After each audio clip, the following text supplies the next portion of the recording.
জীবের স্বরূপ হয় কৃষ্ণের নিত্য দাস।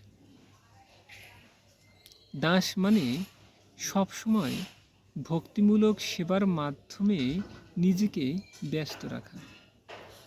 ভক্তিমূলক সেবা কি? ভক্তিমূলক সেবা মিন্স যে সেবা পরমেশ্বর ভগবানের অত্যন্ত প্রিয়। আর এই প্রিয় সেবার লিস্ট আমরা কোথায় পেতে পারি? আমরা এই প্রিয় সেবার লিস্ট ভক্তিবেদান্ত তাৎপর্য সমূহের মাধ্যমেই একমাত্র পেতে পারি। মানে আমাদের প্রতিনিয়ত শিল প্রভুপাদের অপ্রাকৃত গ্রন্থগুলি অধ্যয়ন করা। আর এই শিল প্রভুপাদের যখন অপ্রাকৃত গ্রন্থগুলি আমরা অধ্যয়ন করব, তার মাধ্যমে ভগবানের কোনটা প্রিয় কোনটা অপ্রিয় সেটাও আমরা জানতে পারব।